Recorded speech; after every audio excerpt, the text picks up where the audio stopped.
2023 онд Монгол улс Британи Хамтлагийн нэгэн хаант улсын хооронд дипломат харилцаа тогтоосны 60 жилийн тохиож буй холбогдуулан элчин сайдын яам Британи хамгаалчдын холбоо студиогийн хамтран ХҮ 7 хоног төтмийн оюунлаг оршихуй подкастыг та сонсож байна. Подкастын зорилго нь Британи улсад ажиллаж амьдарч буй үеийн монголчуудын төлөөлөл, Монголтой холбоотой төвлөрийн үйл ажиллагаа явуулдаг Британи иргэдийн төлөөлөлтэй ярилцаж тэдний мэддэг төрслөхөөс үзэгч сонсогчтойгоо хуваалцахад иршнэ. Hello everyone. Our next special guest is Sara Malyan. Yeah. If I pronounce incorrectly, you just correct me. You can't be worse than English people.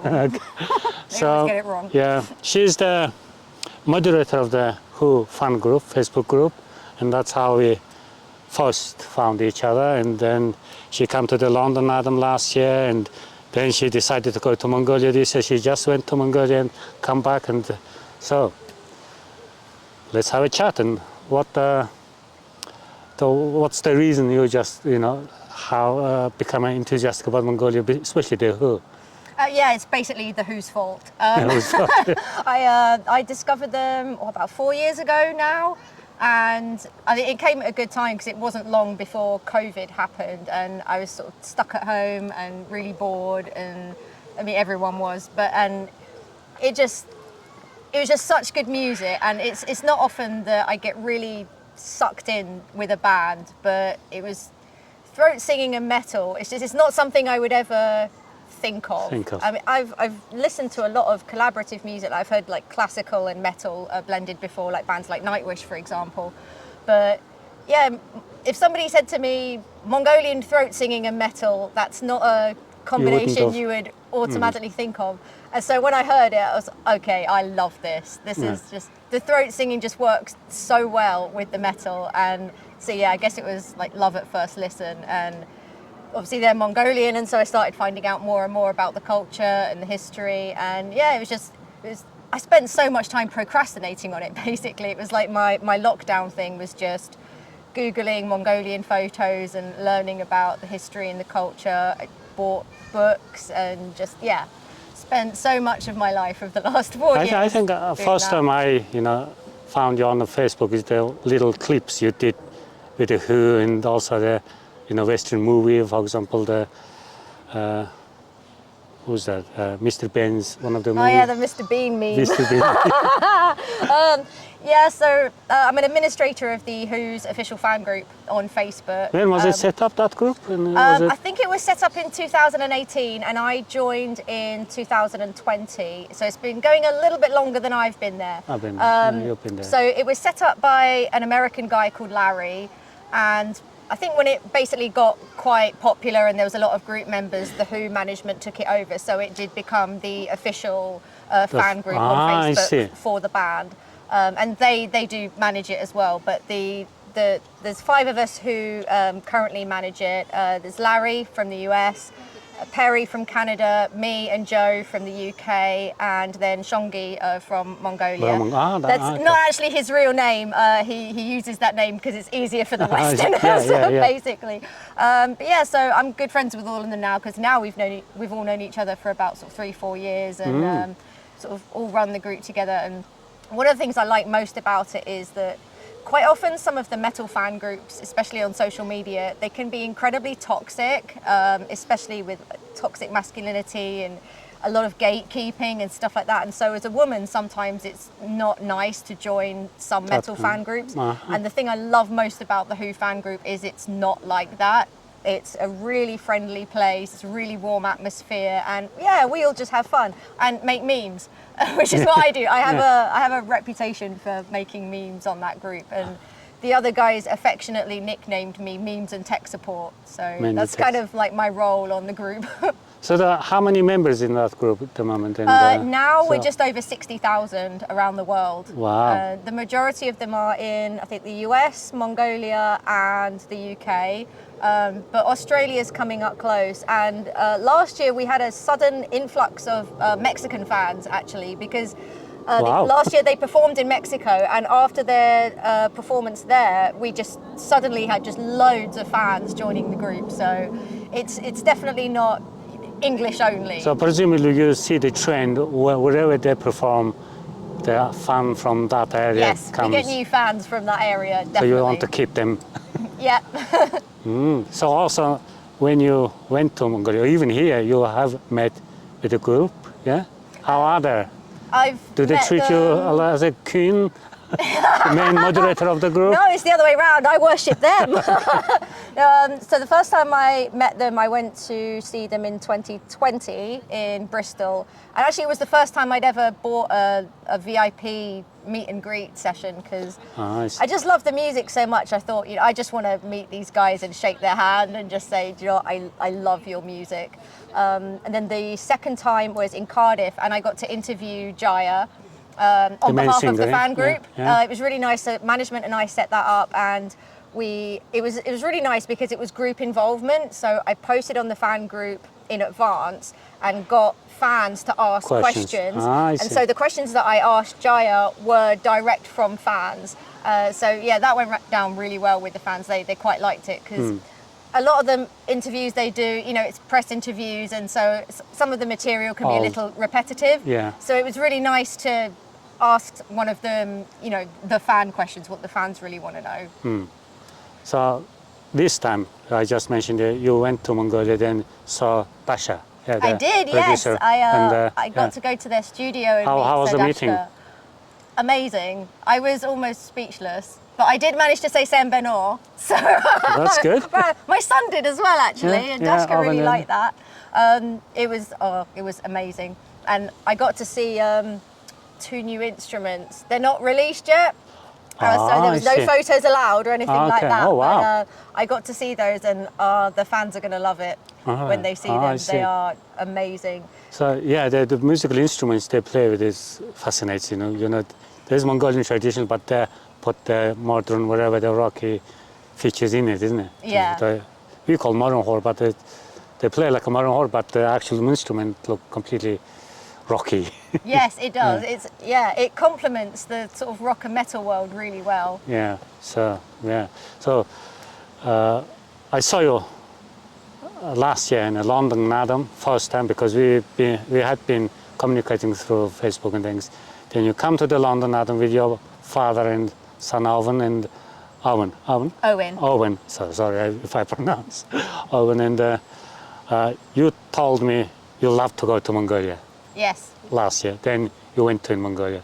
Yes. So, what was your thoughts about London Adam last year? Why did you think you wanted to see actual culture in Mongolia? I thought it was like a little taste of Mongolia because at the time there was no way I could afford to go to Mongolia. I was still kind of feeling the effects of COVID and losing my job, and I'm also now a student, and student finance isn't amazing, as any student knows. So I loved that you invited me to that because it was a lovely day out, and it was a chance to sort of get a little idea of what Mongolia was like, and it was nice to meet Mongolian people and try horseshaw and aerug for the first time. So Owen wrestled and my son got into the wrestling, and that leads to a great story because he made a friend called Orgil at London Nardam. And then when we were in Mongolia a couple of weeks ago, we randomly bumped into him outside Gandan Monastery. And neither me or his parents could believe it. Spooky. We're just outside, and there's all these pigeons outside. It's so funny. It's like a Mongolian Trafalgar Square, and with the elderly lady selling seeds and everything. Yeah. And so my son's just throwing seeds for the birds, and I hear this little voice go, "Owen!" And I'm, what? And then Owen just went, "Oh my God, it's Orgil!" And it's, wow, you couldn't make it up. You really couldn't. No, wow. So they are. I remember now happy. you posted on the Facebook. Oh yeah, gosh, that's crazy. It was. Beautiful coincidence. Yeah. I just couldn't believe it. And the smiles on their faces as well. And his parents came over to me and, how do they know each other? I was, from London Nardam. They wrestled with each other. He taught Owen wrestling, and yes. We've exchanged numbers now so that the kids can keep in contact. Keep in touch definitely. whilst they are here. I think after that, you can't argue that fate's got something to do with that. They're obviously destined to be friends and wrestle. So you went to Mongolia this summer, just 2 weeks ago. video, and so what? Obviously, hope you had an amazing I did. holiday. I know you had not very good travel. No, but we won't talk about we won't talk traveling. about. Gloss over but that. actual holiday was great. Yeah. The actual holiday was So what did amazing. the most impressive things you find, and just tell some stories. I think I wasn't prepared for the view. I thought I was, because I've seen so many pictures or drone footage or videos on YouTube and stuff like that, and so I kind of had an idea of what I was in for, but I think nothing really prepares you for just seeing it the first time. The view. I think also because we spent the first couple of days in the city, so then sort of finally getting out into the countryside, away from the cars and everything, was just, you could have just left me there and I would never come home. Yeah, that's going to sit and stare at that view for the rest of my life, yeah. and I'd be happy. That's the same, because I grew up in Mongolia. You don't appreciate it because you feel granted, isn't it? You're just there. My mum would laugh at me now, because as a teenager, she was always trying to get me to appreciate nice views. Like, she'd take us to the countryside, like down to Cornwall or something like that. And I was a typical stroppy teenager. You're like, oh, Sarah, look at this view. And I'd be like, yeah, it's lovely. So, like, my mum now seeing me going, wow, look at these views. She's like, but yeah, they're just amazing. Turtle Rock was one of my favourite, and the Ariable Temple nearby. The view from up there was just incredible. Yeah. I could spend, the valley, isn't it? just leave me there for a year with my camera, and I'll come back with some amazing photos, and just, honestly, I could live there. I really could. Just leave me there. So the view, and also Mongolian customs, I guess. I hope you had a taste of riding a horse, because without doing that one, it's not a good trip to Mongolia. I rode a horse. I thought, I can't go to Mongolia and not ride a horse. It's like, that should be illegal. So I did that, and I got very numb afterwards, because I'm not an experienced rider. But no, it was good fun. We went to a homestead where they offered horse riding, and so basically got to ride across the steppe, and it was amazing. Good one. I loved it. So, my son loved it as well. Did he say he wants to go back or wherever? Oh yes, he basically considers himself an expert in horse riding now that he's done it twice. Yeah, that's nearly near enough. Maybe he's got a little way to go before he's as good as Mongolians, but the thought's there. Is there any Mongolian customs and traditional things? The hospitality blew me away. I expected it to a certain extent, because my friend invited me and I was staying in his apartment, but it wasn't just him, it was everyone. Everyone that I met was so nice. It was so kind of Dashka to invite us to the studio and let us have a look around. We also got to meet Gunnar Bogds from HÚ Fashion. He makes a lot of the leather merch that the HÚ have. Yeah. And he gave us a tour of his office and his workshop. And he basically loaded us with gifts as we left, and some of them must have been incredibly expensive, and it just blew me away. He gave my son this knuckle bones game, and it comes in a huge leather pouch. It kind of looks like a pouch that you put arrows in, but it's huge, and it's made of beautiful leather, and it must cost a fortune to make. And he just gave it to my son, and and I got a free tattoo off Bandga, who does the HÚ's tattoos. I see. I was just delighted that he found time to get me in at such short notice, and I said to Shongi, who was driving me there, I need to go to the ATM to get some money to pay him, and he said, I'll find out how much it is, and he messaged Banda to say how much, and he's, don't worry about it. So, wow. Wow. You were treated like a very respected. It's like an honoured guest. Honoured guest, yeah. It was just amazing, and it blew me away. It's not just the hospitality, it's the kindness. Everyone's just so nice, and I think especially if you live in the West, especially in cities, like places like London where everybody's a stranger, it's just such a stark contrast to that. And I think the West could learn from that, because I think, we need more kindness and hospitality in the world. So the West, if you're listening, take it from Mongolia. Be more nice. Yeah. Oh, that's nice to hear about our country's nice, positive things. And because on the social media, people just criticizing whole things in Mongolia, as any social platform does. And it's nice to hear some nice things, positive things about your country. and people. And yeah, you As do. if I made any criticisms, it would be the potholes and the Oh, yeah, traffic. yeah. I will never, yes. ever complain about London traffic again. I will go on Hyde Park That's good. Corner 20 million times rather than sit in Ulaanbaatar traffic again.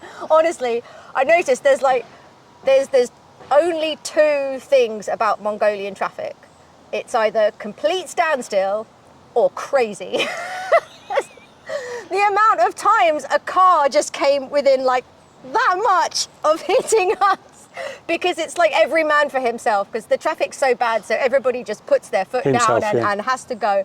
And honestly, there were times I was just gripping the seat. Oh my God. Also, what makes me laugh is that you drive on the right, but because all of the cars are Japanese imports, all the steering wheels are on the right as well. Yeah. That made me laugh. You have to look like that. Yeah, when to you're overtake. overtaking, you're like... Yeah. I did try driving. Did you? Shongi let me drive off-road because his car's an off-roader, and I also drove a bit in the countryside, but I drew the line at driving in the city. I was like, no. Yeah, that's way, crazy. Shongi. I don't. You can do that. I don't drive in the city. I bet. It's crazy. Yeah, it's so stressful in there. Because people say it's like you drive a car like you're riding a horse. You just ride a horse. Horse knows where to go. You just, push a horse. Yes. The horse would know, but you drive a car like that. People, yeah, my friend, Western people say, yeah, that's not one of those things. Yeah, I like to think of the driving in the city as an adventure. adventure. It's either a really fast adventure or a non-moving adventure. You just sit there and... So you went during an Adam, yeah? Yes. So did you go to the opening ceremony? Yes, I did. Did you? We almost didn't, because as you may know, tickets are very hard to get hold of. Unfortunately, a lot of second-hand sellers buy them and then sell them on at extortionate prices. So Shongi did have a hard time getting tickets, but we did manage to get them, and we got some good seats. Actually, we were only about like 4 meters away from the president's Oh wow, stand up. where he was. So we had a really good view, and yeah, it was incredible. And they played The Hu as well. They played Biipilki. Yeah. During the ceremony. So that made, I videoed that and I put it on the Hu fan group. I was like, I'm in Mongolia at the Naadam opening ceremony and they're playing the Hu.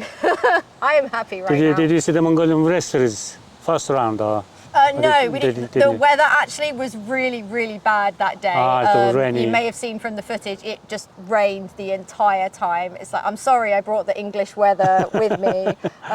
So sometimes. But and also that was quite later on in the trip, and we were quite tired by then because we'd basically done activities every day and been out all day, walking a lot, and so by the time the opening ceremony ended, we were already tired. So as much as I'd have loved to stay and watch wrestling, we just couldn't. But we did get to watch some, I think it was 2 days before, because we went to a local Naadam. That's the very... I hope my pronunciation's correct. It's Erdenesum? Erdinsum. Yes, we went there, and that's where I met Julie Velu, actually from the Velu Foundation. She runs a charity daycare in the Gur district I see. in Ulaanbaatar, and she invited me to that because it was along the route of a charity horse ride that she was doing. So we went out there to meet her, and I got to see everything there: archery, horse riding, wrestling. So that was fun. Yeah, that's fun. Yeah, because last year you saw in London little taste of it. So Yes. You watched, saw the real Naadam there. Yeah, that's good. So you come back from Mongolia. I guess you're energized, fueled by lots of ideas to ignite your fan Yes. group. Have you I'm having a posted calm lots? down first, At the though, moment, yeah. because when I first got back, I was obviously the travelling is exhausting, so I was just so happy to be in my own bed and have a British cup of tea and. Not Mongolian vodka. I saw the. No, I'm ashamed to say that was Russian or Ukrainian vodka, maybe. Okay. It's a cheap one I bought from the supermarket, just to test out the cups.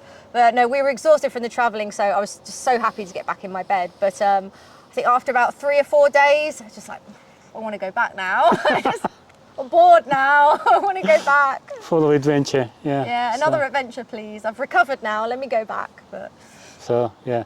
So what does this fan group basically do? It's just creating more fans for the Hu and any kind of events do you organize or? Yeah, we sometimes do competitions that are separate to the competitions that appear on the Who page. I mean, they're still organised by the Who, and we obviously clear it with management and stuff like that. But like for example, on Boxing Day, we have our anniversary competition because that's the day the group was created a couple of years ago. And so every 26th of December, we usually run the anniversary competition, and fans can usually like win merch and stuff like that. One year we called it the Who Chant competition. Oh, okay. And the idea is because they always chant who. So we decided we needed a competition that involved that. So we challenged people to record themselves chanting who in maybe a novel or unique place, and we had some amazing entries to that. Like I think one of the winners dressed up in like Star Wars cosplay, and she played a jaw harp and everything. And although actually my favourite one, it couldn't have won because it was done by Shongi, and obviously as an admin he can't enter the competition. But he filmed himself on a roller coaster doing it. That's crazy. Amazing.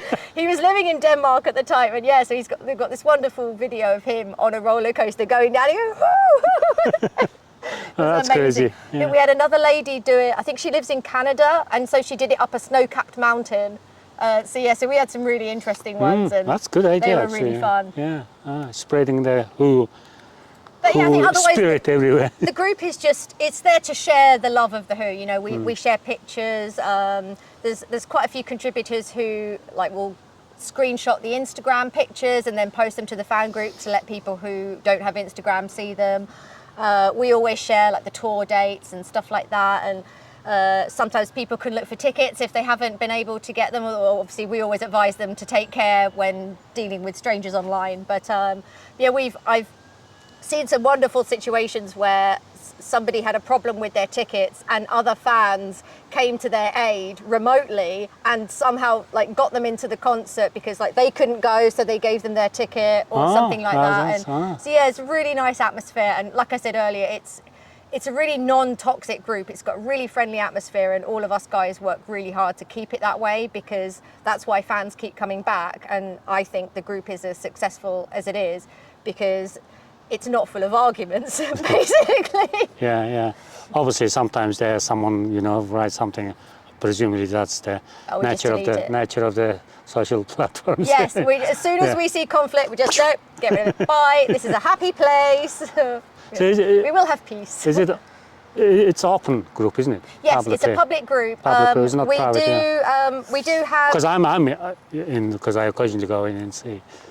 So anyone can view it, but if you want to participate within the group, you do have to go past screening. We have, it's basically to keep out spammers. So we have an entry question that's something like, what is your favourite Who song? And ask people to agree to the rules. That's it, really. So those people can post? Yes, so if you've gone through screening, then yes, you can post and comment and all that stuff. Oh, but you don't have to do that if you just want to view the group. Yeah, I think I just view. I don't think I'm entitled to post and things. Yeah. No, you've got to come in. That's it. You can't not be a part of it. Come on. Okay, I'm not going to be toxic one. Okay. Have you found any questions, Aya? What did you think about the Mongolian food? Food.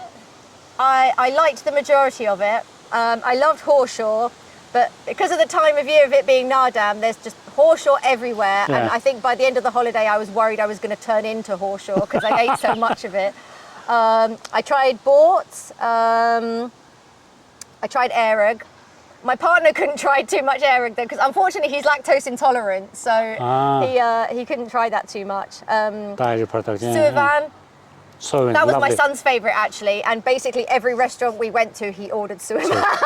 Yeah. Mongolians also every foreigners like suvan. Yes. Something there. I enjoyed it. I wasn't too keen on salt tea. That was I don't know whether that's because I'm British or what, but tea to me should be sweet, and I tried it because I'm not a coward. I'll try anything, but I didn't want any more. I'll put it that way. Milk tea, I think I was okay with it. I could drink it, but I can't say I like or dislike it, if that makes sense. I'm sort of Yeah, neutral yeah. on that one. Yeah. But yeah, no, I did eat a lot of horseshaw, and not just because it was Nadam. It's very nice. Did anyone make for you the bodog? It's just, hot stone inside the meat. And, Oh, horhog, yes. Horhog, yeah. Yes, we had that at the horse racing, the official horse riding for the city, for Nadam. We tried it there. That's also the same day I tried salty. That's why I forgot that I tried. I love the horhog, not the salty. Not the salty. Salty stuck in your mind. Although I'm told, is it salty goes nice on suivan if you mix it Yeah, together. we do, yeah. So I didn't try that. Maybe I should try that, and I'll feel differently about maybe salty. next time we will show you that. I wanted to try bantan because Shongi, my friend from the Hu group, who I stayed with out there, he told me it's a great meal. It could be used for a hangover, but it can also be like a toddler's first food as well. And I did try and make it at home with a little help from him, but I'm very English and it sucked. So yeah, I wanted to try it, but I forgot. If I go back, then that's first on my list to try authentic bantan. Okay. Maybe I can ask some Mongolians here to make bantam for you. I mean, you can do that. I will happily eat it. So yeah. Oh, you said you wanted like a funny story from the Hu group. Yeah. It's not really a story as such, but so the other admins and I talk quite a lot. We have a group chat so that, if there's any problems or conflicts or whatever on the group, we keep each other informed. And but we're all quite good friends because, we've known each other for a couple of years now. And so we sometimes use the group chat just to chat and catch up and stuff like that. And I remember one time we were talking about the Who's Nadam video. I think This Is Mongol is the song that's playing on it, and the guys are all dressed up in traditional dress, and there's horse riding and everything. And we were talking about that video, and I meant to type, oh yeah, I love that video. I especially enjoyed Jaya's horse riding. But autocorrect had a moment and in fact said, I enjoyed Jaya's horseradish. So yeah, sorry about that. It is autocorrection thing. It made a funny typo, and actually I posted it on the Hu group and some of the fans thought it was funny, so hey, it was a laugh. Yeah, that's good. Yeah. Is there any, I think... We had a race on the group chat as well, because I bought Hu stamps. Shongi and I bought Hu stamps whilst we were in Ulaanbaatar. We bought some that we're going to give to Hu fans as prizes for the anniversary competition in December. But we bought them for ourselves as well.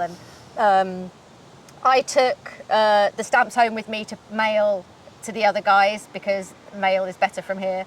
And obviously, Joe being UK based, his got to him first, and then so it was like a little race between the US and Canada to whether Larry or Perry would get them first. Yeah. And as of yesterday, it's 1-0 to Canada because Perry's got there first. Wow, it's a good, it's great, fun group, yeah. So thank you for coming and having a guest Thank you for having me. podcast, and we wish you all the best for the Hu fun group. We also appreciate your hard work, and you are loving and doing to advocate Mongolian culture and advocate Mongolia through that fun group. You're welcome. Yeah, thank you.